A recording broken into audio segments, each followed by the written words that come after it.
The most important thing to understand when it comes to fat loss is that your metabolism runs the show. The Greek referred to the metabolism as the word transform, meaning your metabolism is designed to take protein, carbohydrates, fats, and other what's called substrates and transform it into energy. When this happens the right way, the way that you were designed, your body raises its heat, which raises your metabolism, so you burn more calories, more fat without having to track a single calorie. And the best part, you feel good and you're energized. And chances are you're watching this video because you want to achieve that. And I got great news for you. In this video, I'm gonna share the 5 best ways to speed up fat loss naturally. So the goal here is not necessarily a fast metabolism, but an efficient one. If you implement these 5 easy tips, you're gonna notice fat loss disappearing off your body day by day, and it's going to stay off. It's not restrictive. In fact, you don't have to rely on willpower. It will be easy. You're not going to count any calories, but you will burn a ton of calories following these methods. Let's start with the first tip here. The first most important step here is to get fat adapted.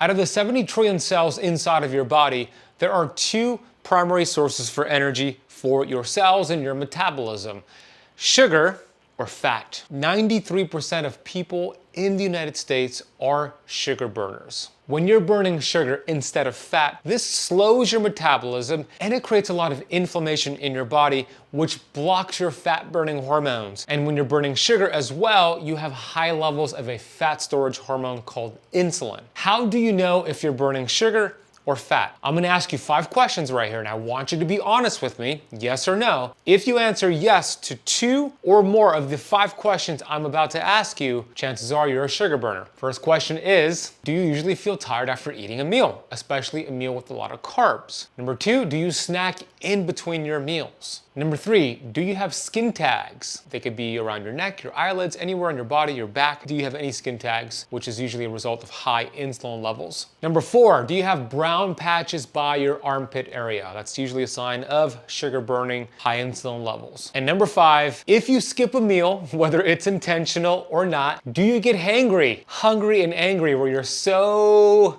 pissed off, so hungry, you're not fun to be around? Now, if you answered yes to 2 or more of the 5 questions I just asked you, there's a high probability that you're burning sugar instead of fat. Now, you could always get some lab work done. The best test to get done is a fasting insulin. If it's more than 10, for sure you're a sugar burner. But I got good news for you. In this first tip here, I'm gonna share with you 2 easy little tips, little steps in the next 7 days to burn fat instead of sugar. The reason why we want to burn fat instead of sugar is because when you're stuck burning sugar, you have all this stored energy, body fat. That's all body fat is. Really, essentially, it's stored energy. Our ancestors did not know when the next meal was going to come. It could have been hours, days, weeks, or sometimes months later. So by storing a lot of body fat, when there was not food available, their metabolism tapped into that stored energy so they could survive during those lean months or weeks or days. This is called the famine days. Now, in the year we live in, this day and age we live in, there's no famine. There's a Uber Eats delivery person at your door. There's snacking, there's refrigerators. So we have to mimic our ancestors in this way. When you're burning sugar and have all this excess body fat, it's similar to those, you see those trucks on the highway that has gasoline on top, that's delivering the gasoline to gas stations? So think of that truck that you see here on the screen as the gasoline on top being the stored energy, your body fat that you have. In order to tap into that stored energy, the gasoline, you need to stop putting gasoline into the truck. If you keep putting gasoline into the truck, you're never gonna access all the energy you have stored on top. Same thing with your body fat. If you keep raising insulin and telling your body to store energy and store fat, when will you ever tap into your body fat, the stored energy? Never. So the goal is to become fat adapted, because when you become fat adapted, you lower insulin, and then this metabolic switch takes place where now you access your body fat, or in other words, the gasoline on that truck. One of the cool things about being fat adapted as well is that your cells and mitochondria produce 400% more energy when you're burning fat versus sugar. And I'm not gonna get too complicated here, but this is called the electron transport chain, where your metabolism takes these substrates, converts it into energy via the Krebs cycle, And when we look at how the mitochondria produce energy called ATP from fat versus the energy from glucose, fat is giving you 400% more ATP. This is really important because when you're producing more energy, naturally, your metabolism, is going to raise its metabolic rate, meaning your metabolism will burn more calories, more body fat, sitting on the couch, watching TV, just going through your day-to-day without having to excessively exercise or count a single calorie that goes into your mouth. This is metabolic freedom, my friends. So here is the 2 easy tips to achieve a fat burning state in the next 7 days. Write this down. I will also put it in the notes down below. First step here is to gradually lower your carbohydrate intake every single day until you eventually get under 50 total grams of carbs per day. Why am I focusing on carbs here? Well, when we look at the 3 macronutrients, carbohydrates, protein, and fat, and you look at this graph right here from Verta Health, you can see that carbohydrates, even healthy carbs, but especially processed carbs, will spike glucose and therefore insulin higher than any other macronutrient. And we just established when insulin is cold, those insulin troops, you're storing fat. You're not burning fat. So always remember, high insulin levels, fat storage state. Low insulin levels, fat burning state. Now protein has a small insulin response that is safe. Fat doesn't touch the dial on insulin. There's a 0 spike, as you can see in the graph here. So what we want to do is gradually decrease the carbs. This is the first step here in tip number 1, and do that in a slow manner where eventually by day 7, you're under 50 total grams of carbs per day. The second step here, which you do at the same time as the first step, is to follow the 2-2-2-2 rule. I'll put this on the screen, I'll put it in the notes, and write it down if you want, but the 2-2-2-2 rule is something you want to do every day from day 1 until day 7. This is going to get your metabolism familiar with burning fatty acids for fuel instead of sugar and glucose. So the first 2 in this rule is 2 tablespoons of grass-fed butter or grass-fed ghee. The second 2 is 2 tablespoons of coconut oil, MCT oil, or duck fat. The third 2 is 2 tablespoons of olive oil, avocado oil, or beef tallow. And the final 2 is 2 teaspoons of sea salt. That's gonna help replenish the electrolytes you lose as you drop insulin. By day 7, just following these 2 simple steps here, and by the way, I've taken thousands of people from burning sugar to burning fat with these 2 easy steps. It's gonna be really cool for you to do this in the next 7 days. By day 7 of doing this, most of you will be in a fat burning state. How do you test for that? The best way is to get a Keto Mojo device and prick your blood, your finger, and get blood and put it into the machine, and it'll tell you if you're in ketosis, essentially, 0.5 or higher. You don't have to get that, but if you do, we have a link for you to get a Keto Mojo, which is ketocantmachine.com. We'll put in the links down below. Before I move on to the second step here, the second tip here in your 5-step routine protocol for burning fat in a natural way, there is a free keto kickstart guide that I want to offer to you to make that first step here easy so you can know which foods to eat, which foods to stay away from, and just more information that I can share in this video. You can download that free keto kickstart guide. As you can see, 4 steps to burning sugar and burning fat, and I have a lot of good info here over at ketokickstartguide.com. We'll put the link in the notes down below. Download it. It'll take you like 20 minutes to read it, and you'll really understand and master the first tip here. Once you complete this first step, after the first 7 days, then we implement the second step, and that's gonna be something called early time restricted feeding. Some people call it intermittent fasting, some people call it time restricted feeding. I'm gonna explain a little bit more. I'm gonna give you 2 ways to practice this. We're designed, our hormones, our circadian rhythm is designed to consume most of our calories when the sun is out, earlier in the day as much as possible. So our metabolism will function best. You'll burn more fat when you're eating the majority of your calories for breakfast and lunch. If you're in the habit of eating a late dinner, eating right before bed, or eating when the sun is down, that's gonna really slow down fat loss. So you wanna make sure you're at least not eating at night when the sun is down. Now, if you wanna optimize this approach here, you wanna consume the majority, all of your calories, before 3 or 4 p.m. Why do I say that? There is a really fascinating study from the University of Alabama, Birmingham with Dr. Courtney Peterson, and I referenced this study in my book Keto Flex, which we just released the 2nd edition over at ketoflexbook.com. This study is really fascinating because they took 2 groups and they controlled everything in a lab, the same food, the same caloric load, and the only difference was that, let's say group 1 had their calories between 8 a.m. and 2 p.m., and group 2 had the same food, same calories, but they had it between 2 p.m. and 8 p.m. So the first group here did early time restricted feeding. The second group did not. They did time restricted feeding and they benefited, but it wasn't early time restricted feeding. After 4 days, they saw something really fascinating in this study. They saw in group 1, the early time restricted feeding group, 22% more autophagy after 4 days. What is that? That is cellular repair, cellular cleanup. Your body is lowering inflammation and healing its metabolism and senescent cells. They saw 22% more in the group 1 versus group 2. And then also in group 1, after 4 days, they saw 10% more of their sirtuins, which are these longevity genes that protect your DNA from getting damaged. We saw an increase by 10% after 4 days in the early time restricted feeding group. Did not see that in the group that ate later on.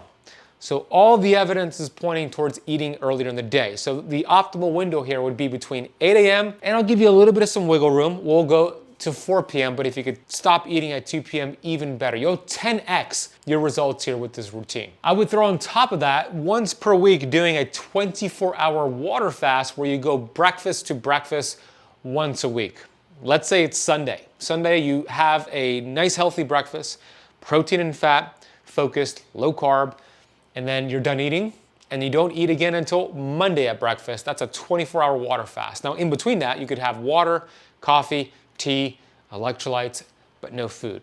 Allowing your body to go in a fast for 24 hours really starts pulling out your fat storage, really starts using fat for fuel. You get an increase in ketones and you get all these amazing benefits. So that's your second step here. Practice an eating window, having no more than 3 meals between 8 a.m. and 4 p.m., even better, 2 p.m. And then once a week, doing a breakfast to breakfast 24-hour water fast. The third step here in your protocol is to consume apple cider vinegar, the right kind at the right time for fat loss. Now, apple cider vinegar seems to be all the rage these days. It is in vogue. We have apple cider vinegar gummies and powders, and it's all over the place. People are talking about boosting your metabolism with apple cider vinegar. I do think a lot of the claims are exaggerated. However, there is some really cool research showing what it does when you consume it at the right time. There's research showing apple cider vinegar can improve metabolic flexibility, reduce your blood sugar levels after you eat a meal, which helps to prevent fat storage, and also suppress appetite, which is great for people who tend to overeat. There are 3 major benefits that come with the right apple cider vinegar that we should be mindful of. Number 1 is something called acetic acid. Acetic acid has been shown to improve metabolic function by helping you burn, some studies suggest, up to 600 more calories per day with consistent acetic acid consumption.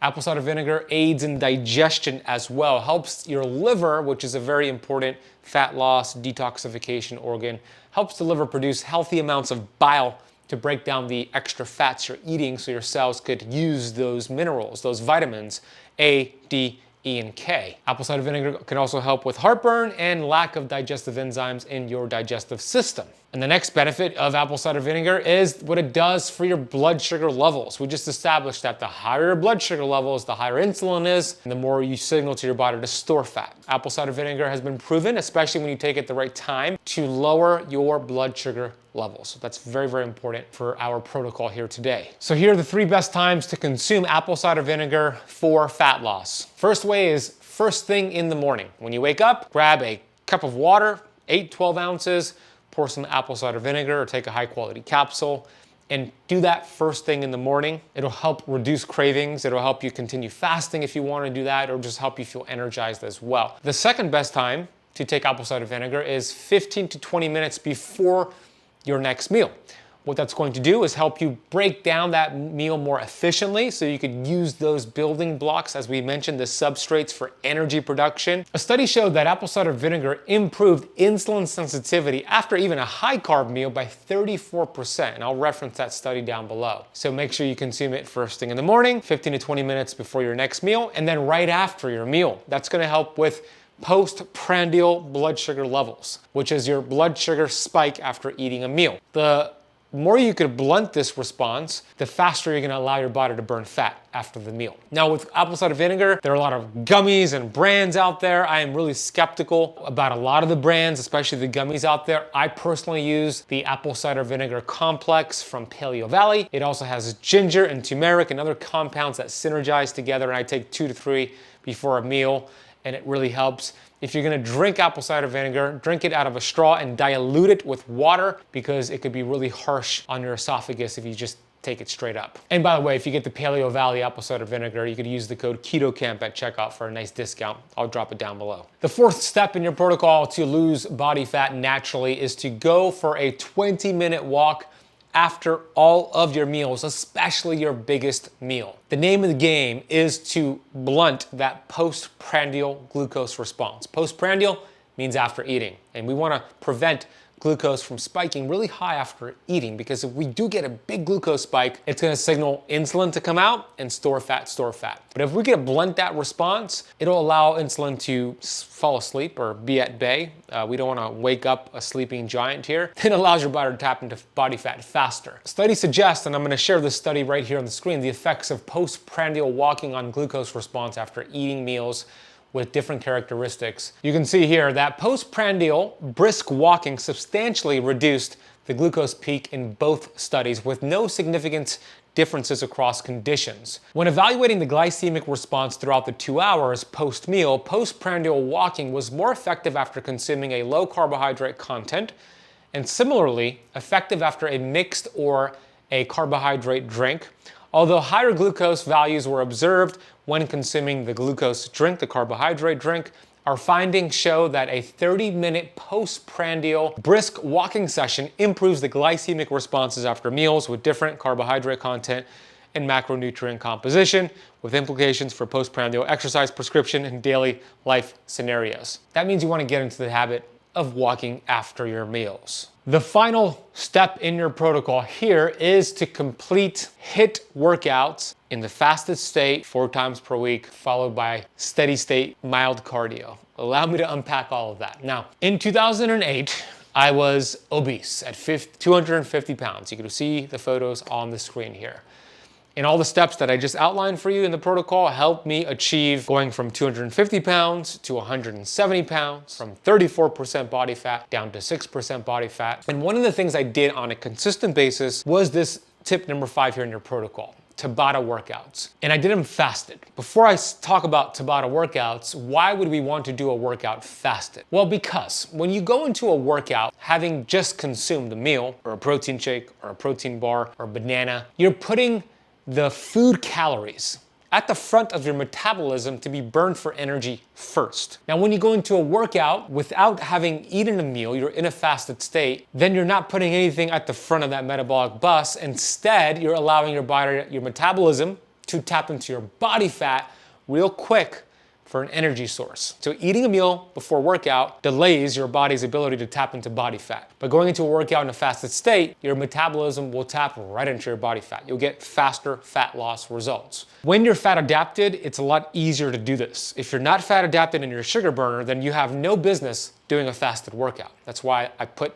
tip number 1 as tip number 1. Tabata workouts are really, really cool. And how you do this, you probably know about this. I used to own a CrossFit gym. We used to do a lot here at my CrossFit gym here in Miami. It's 20 seconds on, 10 seconds off, 4 minutes total, 4 essential rounds here. When you do a high intensity interval training workout that includes body weight strength movements, it's one of the best ways to build lean muscle mass, which raises your metabolic rate, helps you be more insulin sensitive, extends your lifespan. I mean, all these amazing benefits when you do this the right way. Tabata workouts are structured as 4-minute workouts with 20 seconds of an all-out effort, 10-second rest as you repeat for a total of 4 minutes. I want you to do 4 Tabatas back to back to back to back. That's a complete workout. It should take you about 20 minutes to complete, unless you take excessive breaks in between, and that's totally fine. I'm gonna share with you 4 Tabata workouts. I'll show you the movements on how to do them, and you're simply going to do these 4 Tabata workouts, one after the other, 3 to 4 times per week, followed by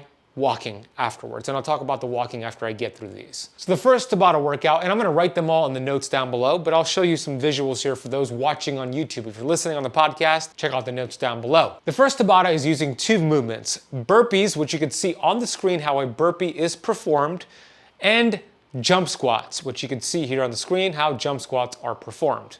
So with this first Tabata workout, you're simply gonna do burpees for 20 seconds. You just grab your phone. This is what I do. And there's some songs that are actually equivalent to Tabatas. You could go on Spotify and type in Tabata music and you could find it, but I simply just grab my phone and you see the timer here. I hit start and then I start and I do 20 seconds of burpees. As many as you can for 20 seconds. After 20 seconds, you stop, catch your breath, rest for 10 seconds, and then once you hit, let's say the next marker, which will be at the 30-second mark here, then you go into your jump squats where you squat, jump for 20 seconds, as many as you can for 20 seconds, and then you rest for 10 seconds. That's 1 full round. You got 4 rounds per Tabata. Then you go back to the burpees for 20 seconds, 10-second rest, etc. So that's the first Tabata. Once you complete that, which is 4 rounds, 4 minutes, you move right into the second Tabata. The 2 movements you're using in the second Tabata is going to be push-ups and alternating lunges. So for 20 seconds, you do as many push-ups as possible. You could do them weighted if regular push-ups are too easy, or you could do them on your knees if